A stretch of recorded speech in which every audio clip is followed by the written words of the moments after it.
I am sharing my screen right now with the notes agenda. Can you just confirm that you can see it?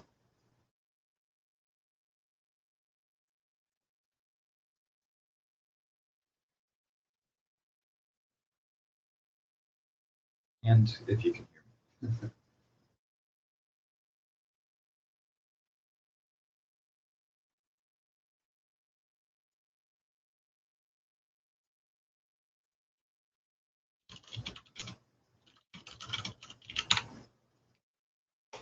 I'm going to keep talking so that we can test that. Sure who we've got. Actually, at their keyboard. Amazon, can you put the link for the Google Doc quickly in the chat? I would like to have one. Yeah, absolutely. One item. Just as a side note, it might be interesting to put that link actually, because it's a running document, right? Maybe we can put that document in the calendar invite. Oh, is it not in there right now? That's definitely a miss. Maybe it's my fault though, but I haven't seen it. It might not be in the calendar invite. It's on the discourse thread that I post in every time, but if it's not in the calendar invite, we should definitely put it in there. I'm going to take that as a action item for me. Okay, thank you. If I can type.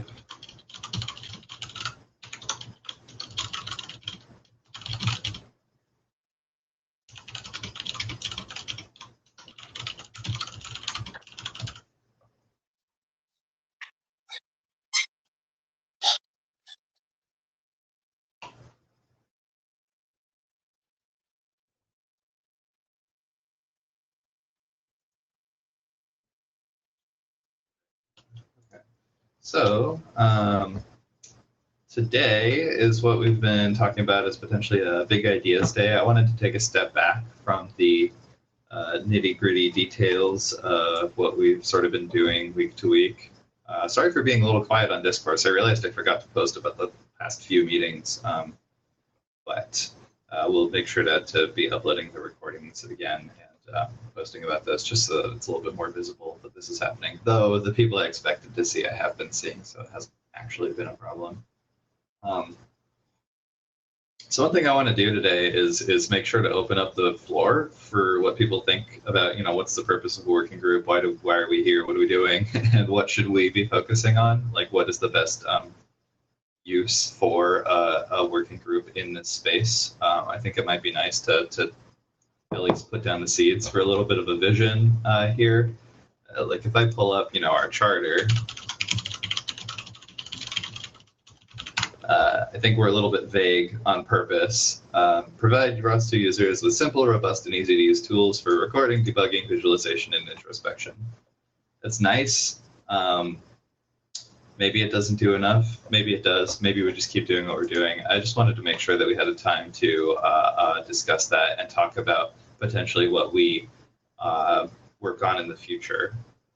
So I think I'd like to just start out this meeting by opening up the floor and see if anyone has any thoughts about, what they think a working group should be, and what one in this space should be working on or focusing on for the upcoming ROS releases.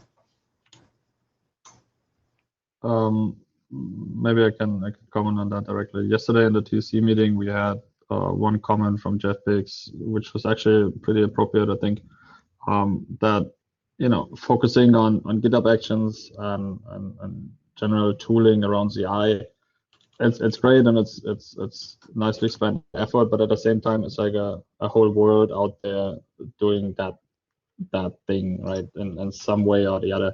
Whereas focusing on ROS specific tools, that's really just like a smaller sized group, and that maybe could be the main focus of our activity here. Really focus on the ROS centric tools and leave the bigger tools, let's say, to other people out there. It's really more of like giving feedback what the TC, what was voiced within the TC. Not so much my own opinion, but I could see this argument as being true.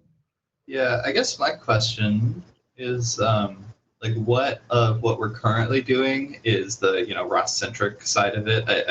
ROS bag, I would say definitely. But then, yeah, it feels like we're creating these actions for ROS workflows. They're not going to work on a regular old software package, but are there generic solutions that we could use instead? I think the reason we've been building something is because we haven't seen the solution that we need. But yeah, I mean, Jeffrey's not here to talk through the specifics, but yeah, like he did mention RViz and ArcQt and like those kinds of tools, and we should definitely like just put that down and note that it is a well taken point that there are some tools that could use a lot of love in the ROS community. And we specifically don't work on a couple of them. And if we don't, we should probably like think about and make a statement about why. Makes sense. I think that so far, just thinking out loud, our only reason why not is that we have not had the resources to do so. Yeah, I don't think anybody here wants RViz and ArcQt to stay as bad as they are. So I say that with love, being that I wrote a number of the things, but they could use a lot of love. Yeah, we can't get by without them, but they just don't have the amount of attention that they could have to. Mm-hmm. Yeah, and sure. I mean, it's been noted a number of times that making them more web enabled would be there have been a lot of shots towards that, but actually having that be a default, if we could swing that in a tooling group, would be really, really great. Yeah, I think it'd be interesting, but it kind of brings me back to like what is the working group? It's sort of a loosely conglomerated group of corporate-backed open source teams, and it feels like I wonder how exactly we set our agenda as a working group within that framework. I'm not sure exactly how other working groups do it. I know that the navigation group was largely an Intel team until recently, and I haven't been attending lately, so I'm not sure how it's going with Steve. If it's mostly him working with a few occasional contributors, or Dan here, Emerson. I can comment a little bit on that. I think in terms of ROS, now two working groups, they're basically all kind of different. So you mentioned Steve. Just to add, Steve actually has engaged the community, and he has now, like just yesterday he said, around 10 regular contributors from all around the world, and they're essentially working on one very well-defined project, which also builds on something that was already pretty good in the past, which is this navigation, and they're just improving APIs, adding algorithms, and so on. But then you have other groups where, for instance, the one I'm involved in real time, which is actually less defined because it basically touches everything, right? So it's actually really difficult to set up like an agenda, and it's actually also difficult to recruit the people for it because it requires such a broad spectrum of skills. Yeah, I think manipulation one, like the group around Move It seems to be also working well. I think it's kind of similar story to navigation. Builds on something that was already solid before. It's now essentially just adding, extending, porting. I think in this sense, if we would design the goal of this group, to have really fleshed out fantastic versions of the tools that we already were happy with in ROS 1, namely, RViz, RQT, ROS back. That's how then essentially you could market yourself. That's how you could recruit your people and how you could create the roadmap. Just make what we already have done before, but flashier, better, faster, more performant. Yeah, makes a lot of sense to me. I've been feeling similarly about like what encompasses a tool. It does feel like there's a space that we've been trying to fill here, which is like build tooling or the Action CI and the cross-compile tool, which I'm personally quite passionate about making a good cross-compilation tool so that you can easily create builds for target architectures. But it almost starts to feel like maybe there's a deployment or a build tools working group in there somewhere within, encompassing those two things. There's also the like Colcon bundle project. I know that Colcon itself, has its organization and largely Dirk working on that, but definitely lots of people contributing. But I don't know if that would fit under that sort of a thing. But yeah, like maybe the charter got a little bit muddied with us needing build tools and then going ahead and building them. I still don't feel like there's a good CI solution, but you're right that maybe it's not like a tooling working group thing. Like maybe we need, or at least the ROS tooling that we're used to having, that we know and love from past releases, could use the love, and like maybe it would make sense to focus us as a little mini community on those things. So it's definitely something. At the end of the day, I don't know how I can work on it, but I don't know how we focus sort of a cohesive agenda on those things. Maybe we just say that's what it is, and we send out the call to action, create a backlog, try and do a little bit of project management. Like, is that maybe where the value of a working group comes in, is in project management? Focusing in what are the most important things, what are the bugs, calling attention to those. One way I could see that happen is like, even if we take on packages like RQT and ROS and stuff where, let's say, we're not actively have manpower behind it, I think it would still be interesting to have some sort of triaging going on, at least flagging something I wanted to implement for a while now is like some sort of like hierarchies of triaging tickets, right? Where you could say, hey, a tooling working group is looking through all the tickets, triage them, orders them in some sort of like priority, depending on what's the most critical bug and what can be flagged as the first good issue.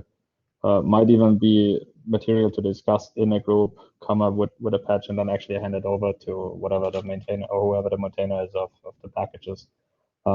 Some sort of like, pre-filtering or something. Basically just ordering tickets, and also like especially with things of like first good issue, I think we can pick up some more community members on that, saying like, hey, look, we had a first pass on all these issues. I think we don't have currently the manpower to fix them ourselves, but that's a handful of tickets where we think the community could easily have a take on that, because it happens quite a few times that people actually reach out and say like, oh, hey, I would love to work on that because I want to contribute to open source and whatnot. So I could see that somewhat being implemented in a working group as ours. That makes a lot of sense to me as well. I think that, yeah, for sure, there's value in being able to communicate really publicly like what we think are the most important things, and making sure that all the tickets in the backlog actually make sense and are relevant and up to date. And that way, yeah, when someone comes along and says, I want to help, we can say, here's how you help. Because sometimes it's hard to do that. Yeah, I really like that. Yeah, especially along with, if we were to say focus in on the ROS tooling, the tools that are part of a ROS workflow, not necessarily the tools that build binaries or I don't want to drop them though. Like, do we need to spin out a new like build tools working group? It does seem like a pretty different problem space than ROSBag and RViz. which both are, about ROS communications, performance. You're using the plugin system from ROS, so it's kind of a different engineering problem than, say, making a sysroot and invoking a toolchain.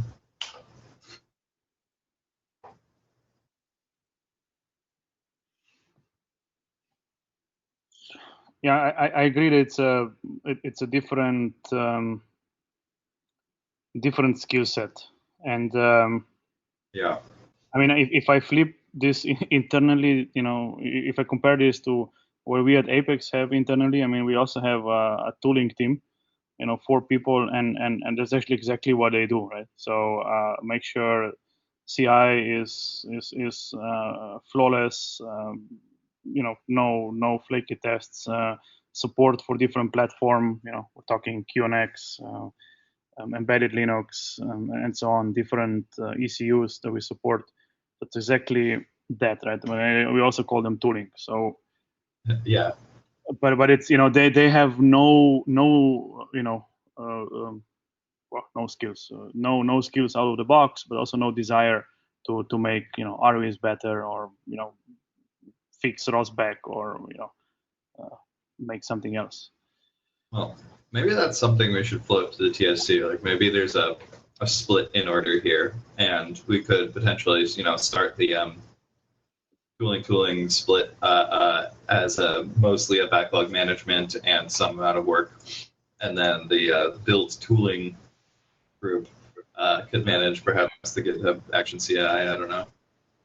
Yeah, I think the challenge actually really is that let's say both of this matters. So build tools as well as tools that allow you to implement robotics applications are not in the best shape right now, right? So basically, both of them would need a lot of TCL. So and of maybe course, at the end of the day, sorry. No, go ahead. Let's say maybe at the end of the day, we still keep both of these types of things on our plate, but we recognize them as different, maintain backlogs, and people who contribute to one sort of set of tools, like robotic tools, may not necessarily look at the backlog for the build tools. And if we are in that state for a while and it starts to feel like a split's in order, maybe then we do it. Just not necessary to make any big decisions today, especially since we don't know how it's going to play out in practice. But I'd be personally excited to start to triage an RVizRQ backlog. I don't know. I'm sure we've got folks from OSRF on the phone. I don't want to step on any toes.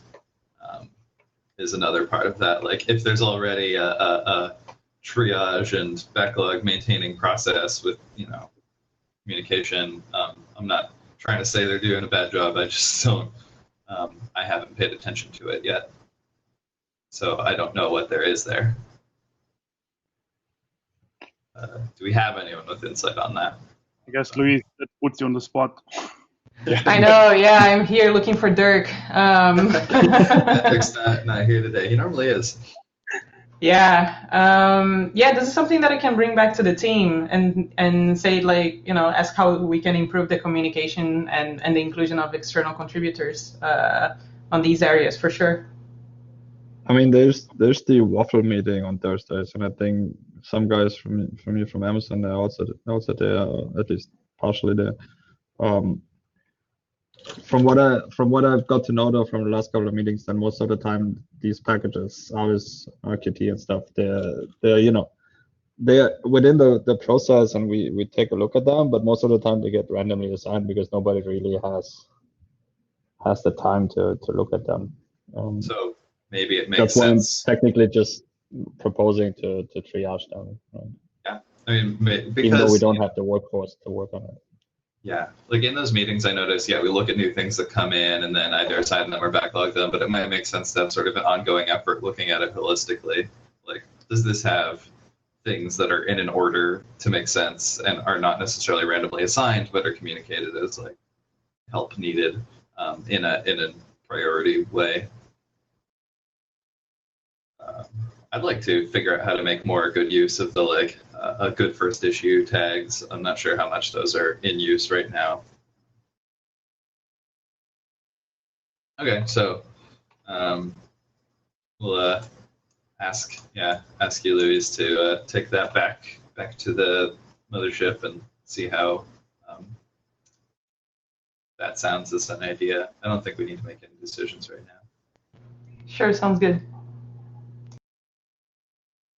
So we got a lot of ideas here. I think that it's stuff that we can start to act on. I wanted to potentially go over a list of ideas for types of projects that we could work on. Everyone cool with moving on to that topic of discussion?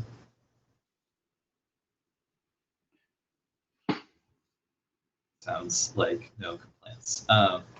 So I put down a variety of things that I thought were interesting here, and a lot of them are related to build tools. So just to highlight a few, like I was thinking it would make sense to create a specific dashboard of builds for the tooling working group with potentially alarms on them to say, you know, like it is the top priority of the working group right now to fix this red build for ROS bag, which we said we would maintain. The thing that I'm thinking that I have in mind right now is that we contributed the GitHub Action CI to ROS bag, and then it went red and it stayed red for a really long time, and that was just not cool. I feel really bad about that state of affairs coming to pass. I realized that it wasn't blocking development, but it was adding a lot of noise to our signal and definitely confused contributors. I saw it happen. And I'd like that to not happen in the future.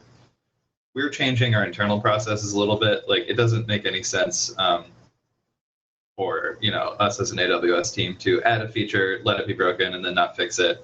So we've had a lot of sort of introspecting internally about that, and are now starting to add some alarming, such that we drop everything if something we made is broken. But it might make sense to have this publicly visible thing just to hold some accountability of like, here's all the builds that we expect to be green for the group, and if you take a look and something's red, then you know that it's a problem. I don't know if an on-call rotation for the working group itself makes sense. I think that might just be more an internal thing that our person who's on call at AWS has to pay attention to this because we promised we would. That's something I had in mind. The other thing that's like high on my mind is actually finishing the cross-compile tool. Like we made a first pass of it, and then we didn't have the resources, and I personally got tired, so I didn't do it in my free time. But that's something that I'd like to focus on because I think that it's of really high value to people who work on robots. I still see people, build their workspace on their robot. Either that or they have to learn how to be a build tools engineer themselves. And I think that there's a whole category of people who could benefit a lot from that. Beyond that, like development setup tools, it fits in the same category. It's all this build tools stuff. Yeah. We have a script that we use that uses this box starter tool to set up a Windows development environment, because you can't, or at least I haven't been able to get the CI Windows Docker images working in a Windows environment myself. Maybe I just need to connect with Steven and figure out how to do that, and we can make some instructions, because I think that would be nicer, would be if you could just use the Docker builds on Windows. Mikhail Arguides has been working a bit on trying to bootstrap the Windows Docker images for ROS. That's one thing on the OSRF Docker images repo maintainers we've been trying to look at. Oh, that's great. Where, again, do those Docker files live for the official Docker Hub repos? OSRF/Docker_images.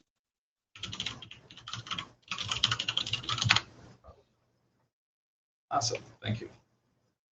So maybe that's not something we need to worry about. The only development environment then that is not Dockerizable is Mac. And so some sort of automated or sandbox setup for that would be really valuable. I don't know about you all, but every time a release comes around, we scramble to figure out how to do a repeatable setup for every platform that we're supposed to be testing for QA. And it's painful every time, and then we wonder why we didn't go back and automate it. In terms of at least bootstrapping for new releases, we've also been thinking about formalizing a devel image that would be like, we have a devel that you can also build from source on. So we have like a devel and a source reference Docker files. We also have a nightly Docker file, which, you know, unpacks and installs the archive as if it were an installed distribution. But we don't necessarily have a devel image per like Ubuntu distros. Like, one thing is, like, when we're transitioning to Ubuntu 2004, we sort of had a stall on, like, we didn't have an easily development reference to target the new OS to build from. Okay, so it seems like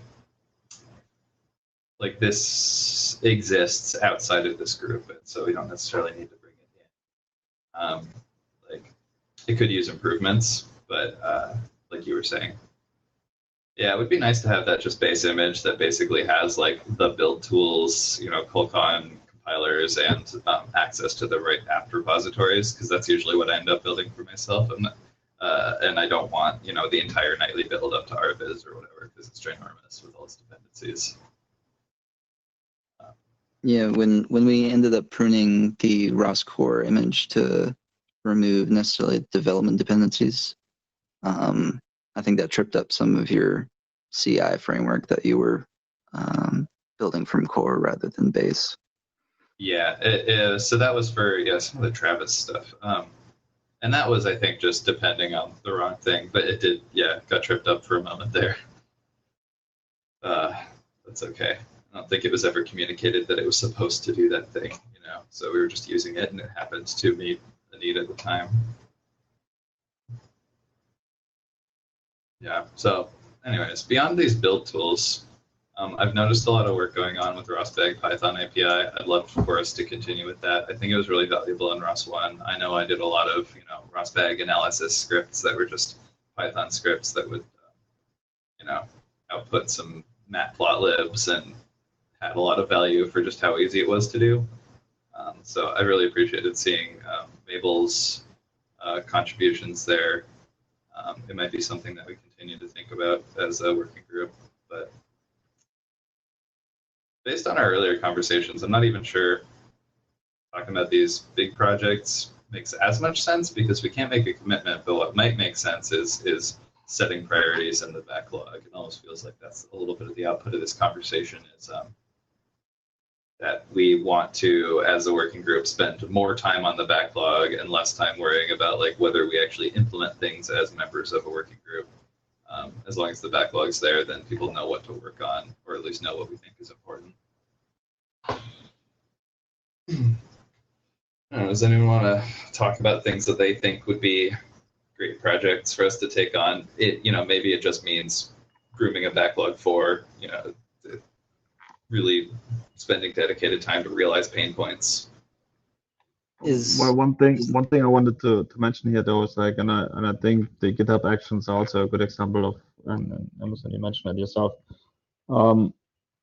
Taking on new projects is always great, and like, I think implementing new features is pretty much what every developer wants to do in his daily life. But there's a good amount of work done just to maintain the status quo, right?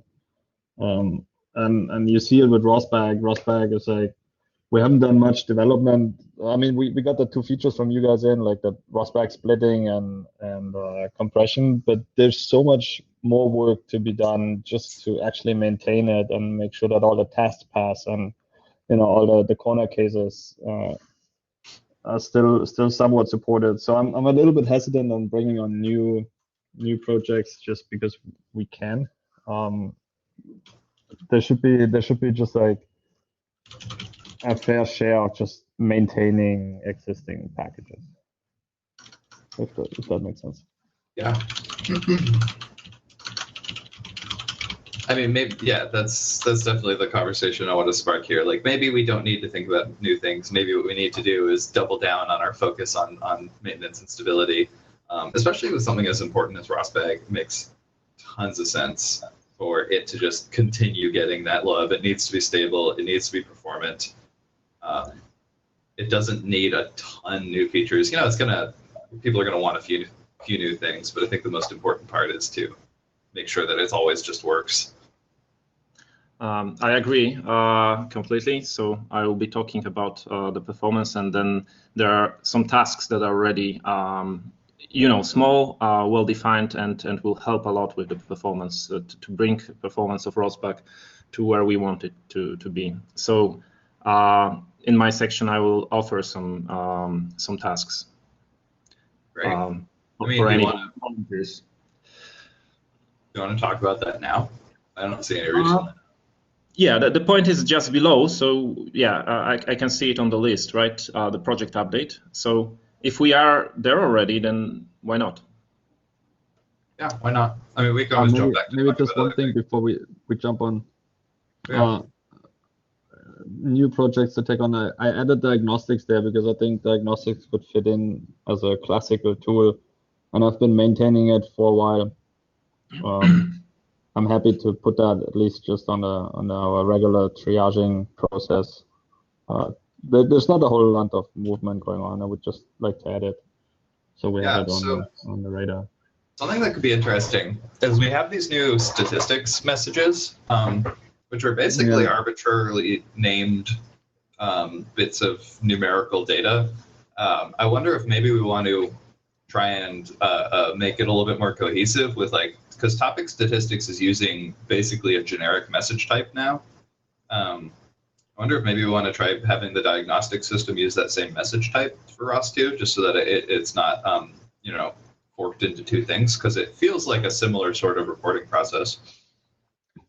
Yeah, I mean, like the existing diagnostics messages out there which we use, and tools like Robot Monitor and stuff, they're using that. We could maybe talk about this offline, because I have the other, like, my question is pretty much the other way around.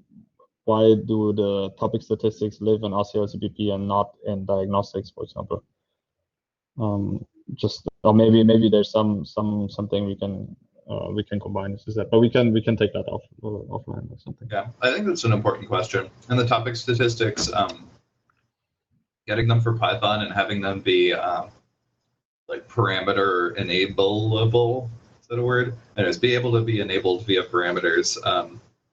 I think those are important things we would want to look at, because we're still not quite at parity with ROS1 there. I'm pretty sure the Python client could do topic statistics.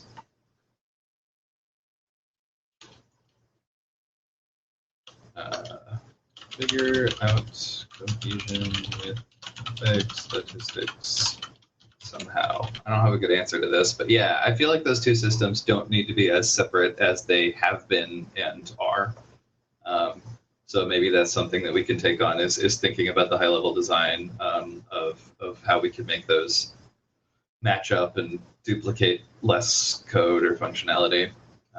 Diagnostics is more of a user developer reported diagnostics, but yeah, I've used them extensively in the past, and it's something that was really useful to have as a built-in system, even if the robot monitor could use some love, just like the RViz RQ. Well, I guess it's an RQ plugin, right?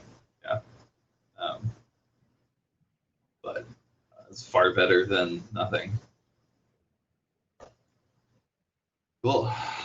I like that a lot. Sorry, I had ROSTEP on the mind. I don't know if that makes sense in here. I was just trying to look at how to gather ROSTEPs programmatically, and I couldn't understand a lick of it. So I just wrote it down because I was frustrated at the time. I know the ROSTEP API says it's experimental. It'd be nice to figure out if we could make that not experimental and maybe understandable. But I don't know if that fits under the umbrella here. Again, it's like new work, and we have a lot of things to maintain. I'm gonna just. Oh. It's sort of under build tooling, I'd say. Yeah. Like if you want your development setup, it does need some love, though. Yeah, I just looked at the code. I was like, I don't know what any of this means. It was a lot of work just to, list the dependencies for a given path. Like we were trying to make minimal runtime containers, and so we just wanted to install the runtime dependencies. But I want to do exactly that with the cross-compile tool. Yeah. Yep. Not straightforward. I mean, I know the line where they say it's build tools plus runtime, build depends plus runtime depends plus whatever, but I need to jump into a debugger to even figure out how that line gets called. Yeah. So it's definitely in there. It knows the difference. So I don't know. It's something to think about. Maybe I'll schedule at some point a big backlog grooming party that anyone who's real interested in project management and issue triaging can do. We can see how big it gets if we add a few things in and try to narrow down to what seems reasonable. But yeah, I'm happy to move on to the ROS-bag performance. We can always jump back into this stuff if we have time, but I would like to hear about that to make sure we get it in while we have time on this call.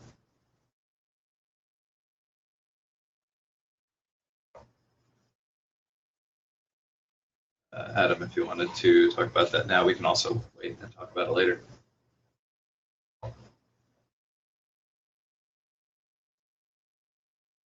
Looks like we might have lost him. I don't see a... Oh. Hello. I just got dropped. So we're moving to the project update, right? Yeah, I was going to ask if you wanted to talk about ROS-bag performance now. Yes. Excellent. So I would preferably share a screen because I have a document and some tables to show. Yeah, by all means. I think you can take over the screen share.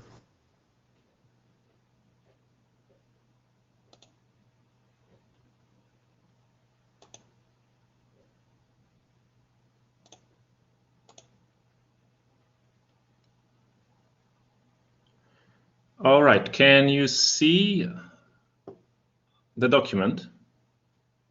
Yes. All right. Excellent. So to all the people that maybe don't know the context yet, the ROS-bag2 performance isn't quite where we want to be yet. There was an article that got some attention about how underwhelming it is. And on the last call, I presented some early findings and some ideas about what might be wrong. Following the article, I made my own tests. There is a table that you can see, which isn't very relevant right now because it's a different testing method, but this is what started let's say, thinking about it for me in a more sophisticated way. So in first approach, I was including transport layer in benchmarking, but later discussing it with Karsten and Dejan, we thought that without the transport, we would focus on writer and storage performance, which is currently, probably the case, as indicated by my earlier findings of the insufficient performance. So from this article, I eliminated some less interesting cases. So low throughput cases were usually 100%, so weren't really interesting. But also I didn't want to follow the author and challenge my disk with 1 GB per second writes. Well, it's only about 200 something megabytes per second, as stated by the producer. So I focused on cases where we have 100 megabytes per second, right? So these are configurations from this table where we have messages from 1 kilobyte to 1 megabyte with frequency of 100 hertz, which is pretty high. And then a number of publishers or number of topics, or in the case without transport layer of producers of those messages is also 1 to 1000 by those steps. So I prepared such a setup. This code and all the conclusions, all the findings, you can see through the link to a meta issue that I posted in the chat. There is a meta ticket there, and you can find one work in progress merge request, which contains packages that you need to actually replicate that. So are you following me so far? Yeah, this is looking really interesting. All right, good. Thank you. So on this diagram that you see here, I tried to to show a simple architecture I made. Previous work on that included producer threads but no queues. So it wasn't really possible in those frameworks like the storage evaluation package to measure meaningful message loss, right? And here I wanted to replicate everything that to be very similar to the real scenario, except the message isn't received through transport layer, but instead it spawns magically. But we have the queue, which in case the queue is full, so the producer tries to insert a message, but the queue is full, then I count a message loss. So that was the methodology. Very simple. But of course, you can play with those parameters here, which created some configurations to explore. So how many instances, what message size, what frequency, what kind of max cache size parameter is there, which in SQLite is transaction size, and some pragma settings, which isn't a parameter actually that we can set yet because there is no such interface, no configuration API of any kind currently for SQLite. I raised an issue, which I will talk later about, to add such a configuration. Because as we will see, this configuration can really affect performance. So first I started with this set of interesting cases. So messages of 1 megabyte from one source, messages of 100 kilobytes from 10 sources, and so on, right? With frequency of 100 hertz, and exploring the effects of cache size. So zero equals equals 1 in this case, because 0 means no transactions explicitly started, but that also means that SQLite will start a transaction once you write, and it's the same as writing a transaction for every single message. So also, if you consider the case of 1,000 publishers of small messages with high frequency, then of course, if you think about the cache, it's a very small value, the 1,000, right? So we can imagine and extrapolate those values. I tested only for those listed. But cache. And just for completeness, the percentages I see here is the numbers, the messages stored yes. or the messages lost. Yes, I should have mentioned that this is a success rate, so messages that arrived. So 100% is everything arrived. Is it messages that arrived at ROSbag, the process, or arrived in the ROSbag on disk? They were written to the disk. Okay. As far as I know, because I checked that. But of course, to double check that they were correctly written and so on, I only checked by size. So when the database size was proper, so it's quite easy to calculate with those values. Okay. Right, so then I assumed they are rightly written. I didn't go to as far as to read this data. I would have to probably tune a bit my serialization method to be exactly the same. It's equivalent in performance, in terms of performance, but maybe a bit different. So I ran experiments with 5 runs for each configuration, and this is an average. And there is it's non-deterministic, and a part of that might be just how transactions work and disk access and so on.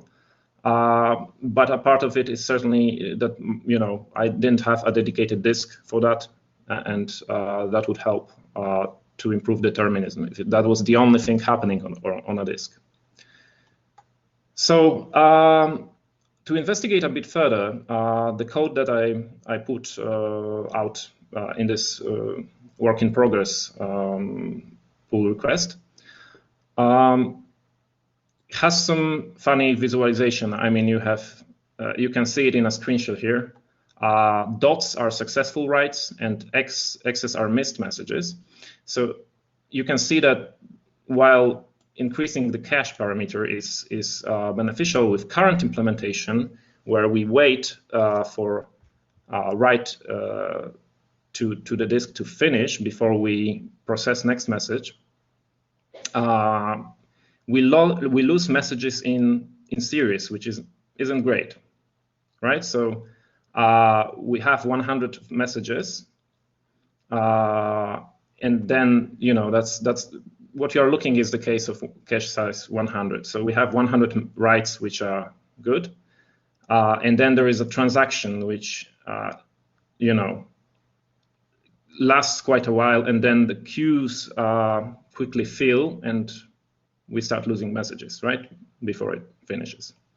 So of course, as we can see, it would be very beneficial to have some kind of buffer there. So while the disk is being written to, we also accumulate the next batch of messages. I have put out an issue for that, so you can see a link here. It's also one of good issues to take on. It's pretty well defined, and I hope I included some instructions on how to implement it that can make it easy for someone.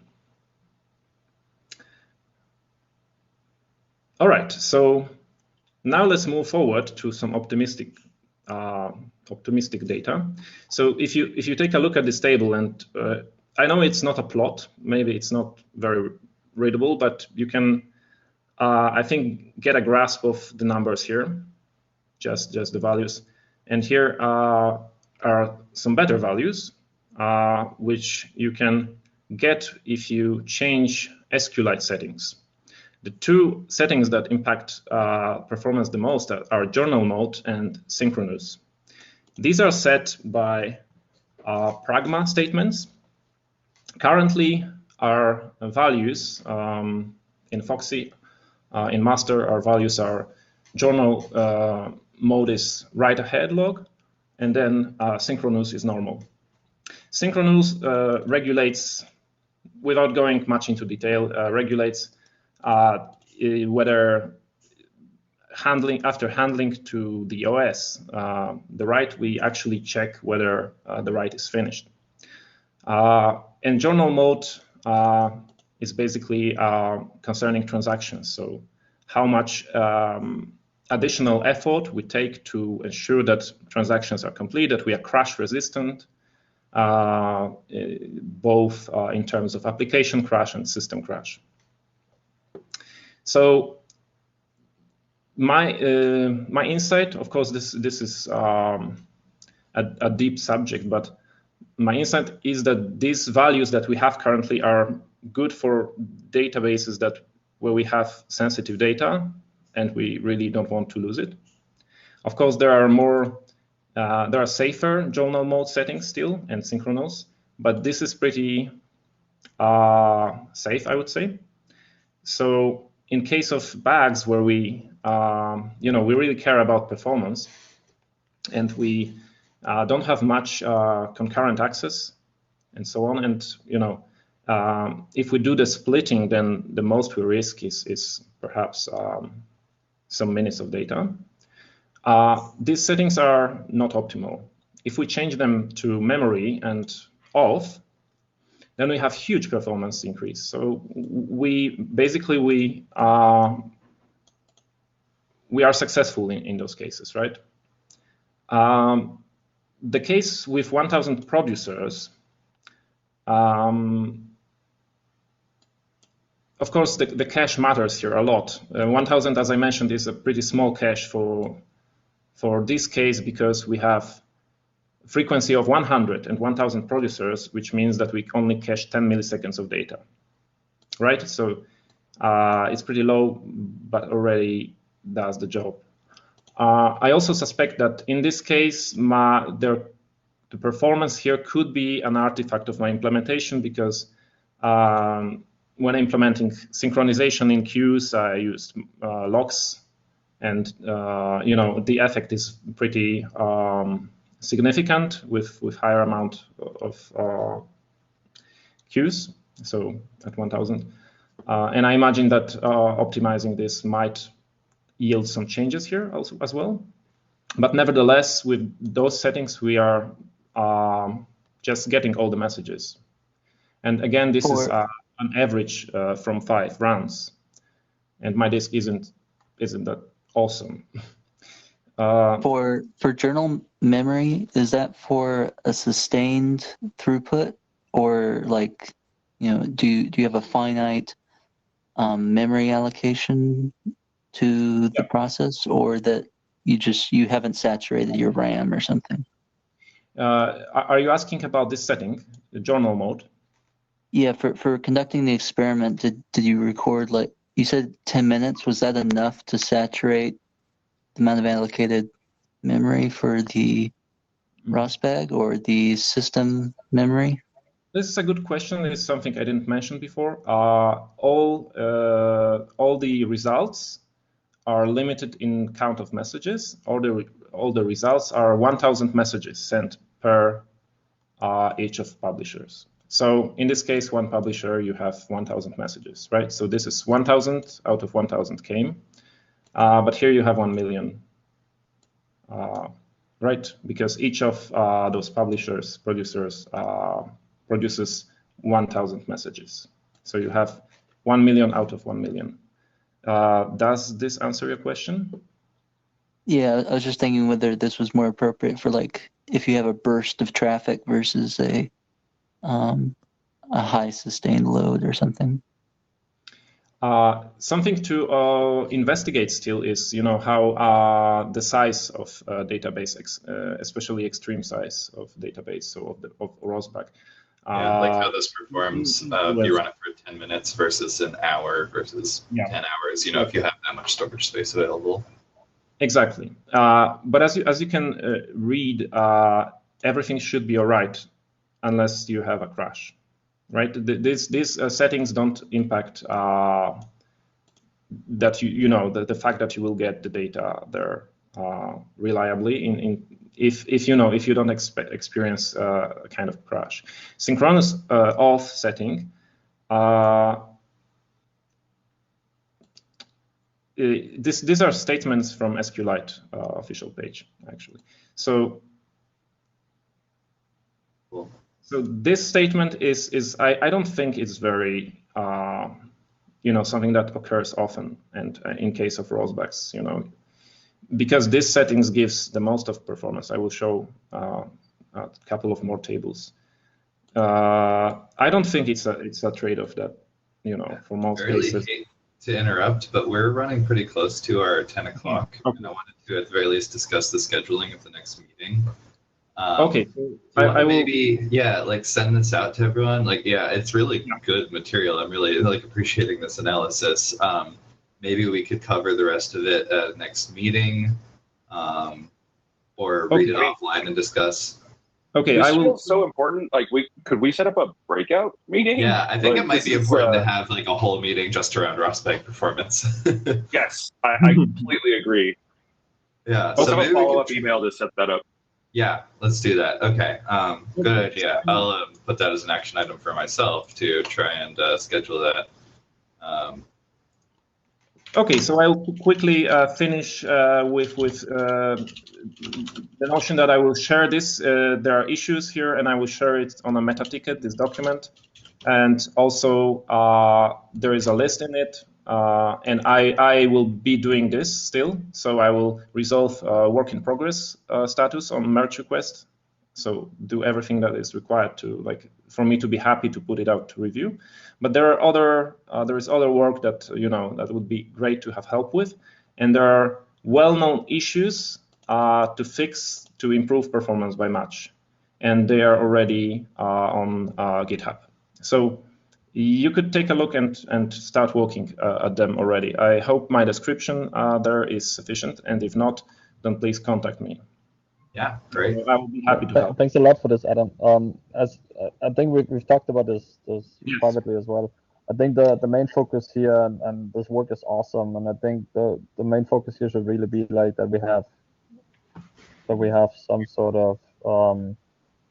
of framework set up where we can actually really test that. Like not so much going into details and fixing all of that, but rather have like a reliable performance test set up. So later on, we can set that up. Exactly. We can make strong claims about how it performs now, and then if you make a change, an optimization or a fix or something, you can make strong claims about how much you improve performance with it. Yeah, I think that's really high value. Yes, so that's what's coming, because there is this pool, the merge request 442, where everything,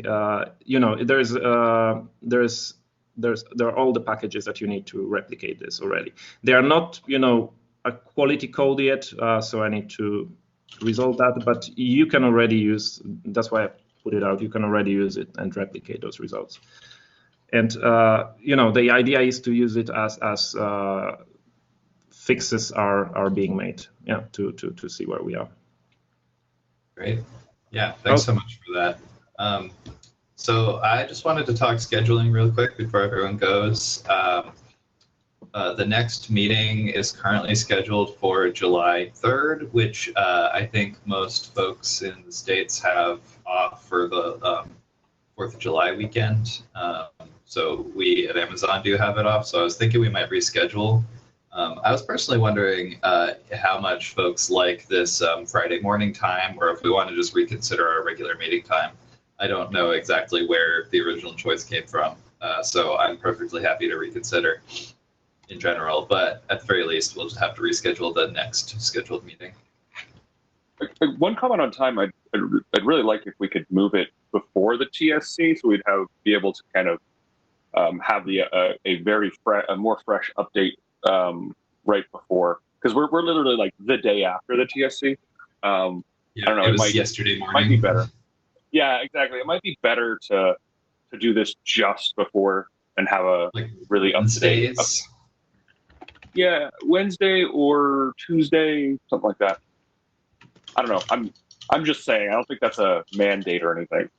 Yeah, I'm gonna, you know what I'll do is, I don't think we can decide this here as is, but I'm gonna send out a survey to the thread to figure out what people would like for timing. We can also potentially do a rotating time like some of the other working groups do, though I haven't gotten that request. I think that most folks here are dialing in from a time zone that is friendly to Pacific time, if not actually on Pacific time. But I do want to accommodate everyone who does want to come, so I'll just send that out to the group.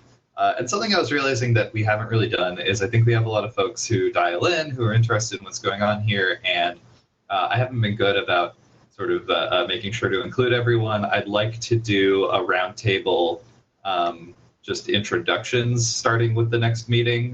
Now I know folks got to go, so I won't bother doing it now, but I do appreciate everyone who dials in. I want to hear from all of you, and it'd be nice to know, for those of you who I don't know, who everyone is and what's your interest in the working group and how we can make it more interesting to that. So that's sort of the plans for going forward. Yeah, I'll send out the what do you call it, thing for scheduling on survey for scheduling on the discourse thread.